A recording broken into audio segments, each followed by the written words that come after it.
Welcome to healthy cooking. ഇന്നത്തെ recipe തേങ്ങ അരച്ച് വെക്കുന്ന ഒരു മീൻ കറിയാണ്. ഇതിനു വേണ്ടി മത്തിയാണ് ഞാൻ എടുത്തിരിക്കുന്നത്. ഇതെങ്ങനെയാണ് തയ്യാറാക്കുന്നതെന്ന് കാണിക്കാം. വീഡിയോയിലേക്ക് പോകും മുമ്പേ ഒരു കാര്യം, നിങ്ങൾ ആദ്യമായിട്ടാണ് എൻ്റെ ചാനൽ കാണുന്നത് എങ്കിൽ ഒന്ന് സബ്സ്ക്രൈബ് ചെയ്തേക്കണേ. സൈഡിലുള്ള ബെല്ലൈക്കൺ കൂടി ഇനേബിൾ ആക്കിയാൽ ഞാനിടുന്ന വീഡിയോസ് എല്ലാം നോട്ടിഫിക്കേഷനിൽ നിങ്ങൾക്ക് കിട്ടുന്നതായിരിക്കും. നമുക്കപ്പോൾ വീഡിയോയിലേക്ക് പോകാം.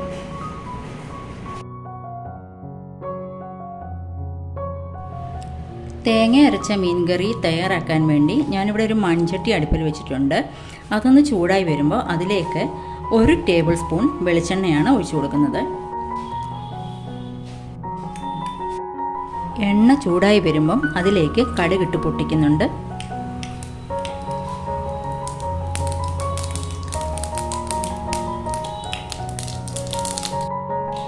കടുക് പൊട്ടിക്കഴിയുമ്പോൾ 1/2 ടീസ്പൂൺ ഉലുവ കൂടി ഇട്ട് കൊടുക്കുന്നു. ഉലുവയുടെ കളർ ഒന്ന് ചേഞ്ച് ആയി വരുമ്പോഴത്തേക്ക് ഇഞ്ചിയും വെളുത്തുള്ളിയും കൂടെ ചതച്ചതും കൂടെ ചേർത്തിട്ട് കൊടുക്കാം.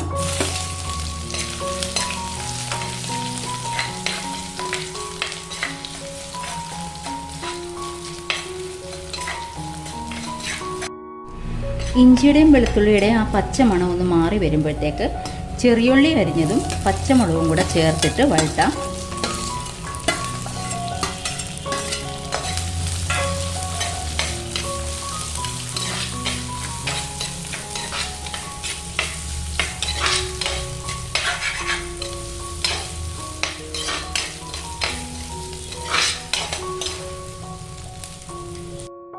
ഉള്ളി ഒന്ന് വഴണ്ടു വരുന്ന സമയം കൊണ്ട് കറി വയ്ക്കാൻ ആവശ്യമായ തേങ്ങയും കൂടി അരച്ചെടുക്കാം. ഇവിടെ ഞാൻ 1 മുറി തേങ്ങ തിരുമിയതാണ് എടുത്തിട്ടുള്ളത്. അതിലേക്ക് 2 ടീസ്പൂൺ എരിവുള്ള മുളക് പൊടിയാണ് ചേർത്ത് കൊടുക്കുന്നത്. 2 ടീസ്പൂൺ എരിവുള്ള മുളക് പൊടി, 2 ടീസ്പൂൺ കാശ്മീരി മുളക് പൊടി, 1 ടീസ്പൂൺ മല്ലിപ്പൊടി, 1/4 ടീസ്പൂൺ മഞ്ഞൾപ്പൊടി. ഇത്രയും സാധനങ്ങൾ ആവശ്യത്തിന് വെള്ളം ഒഴിച്ച് നല്ല ഫൈൻ പേസ്റ്റായിട്ട് അരച്ചെടുക്കാം.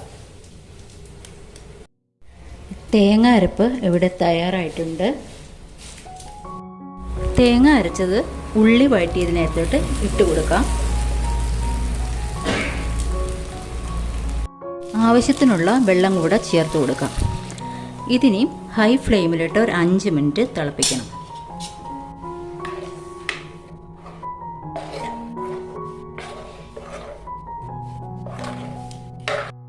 ആവശ്യത്തിനുള്ള ഉപ്പും കൂടി ഒന്ന് നോക്കണം. ഉപ്പ് കുറവാണെന്നുണ്ടെങ്കിൽ ഉപ്പും കൂടി ചേർത്ത് കൊടുക്കണം.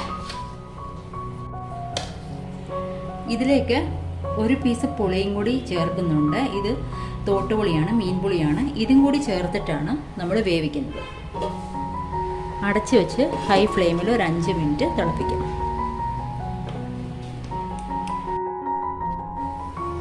അരപ്പ് ഇവിടെ തിള വന്നിട്ടുണ്ട്. ഇതിലേക്ക് ക്ലീൻ ആക്കിയ 1/2 കിലോ മീനാണ് ചേർത്ത് കൊടുത്തിരിക്കുന്നത്. ഇത് ഞാൻ മത്തിയാണ് എടുത്തിട്ടുള്ളത്. നിങ്ങൾക്ക് ഏത് മീൻ വേണമെങ്കിലും ഉപയോഗിക്കാവുന്നതാണ്.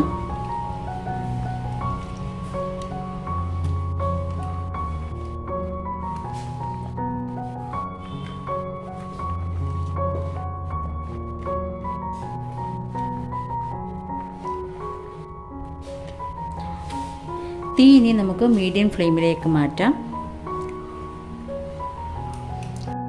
ചട്ടി ഇതുപോലെ ഒന്ന് ചുറ്റിച്ച് കൊടുക്കാം ചെറുതായി. ഇപ്പം മീഡിയം ഫ്ലെയിമിലാണ് ഇരിക്കുന്നത്. അടച്ച് വെച്ച് ഒരു 10 മിനിറ്റ് കൂടി വേവിച്ചെടുക്കാം.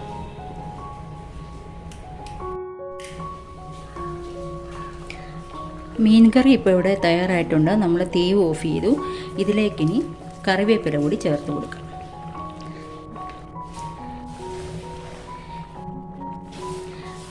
തീ ഓഫ് ചെയ്ത ശേഷം നമുക്ക് കുറച്ച് സമയം ഇതേപോലെ അടച്ച് വെച്ചേക്കാം. ഇത്രയേ ഉള്ളൂ. വളരെ എളുപ്പത്തിൽ തന്നെ തയ്യാറാക്കാം. നിങ്ങൾ ഈ റെസിപ്പി ഒന്ന് ട്രൈ ചെയ്യണം. ഫീഡ്ബാക്കൊക്കെ അറിയിക്കണം. വീണ്ടും അടുത്ത റെസിപ്പിയുമായി കാണാം. അതുവരെ ബൈ.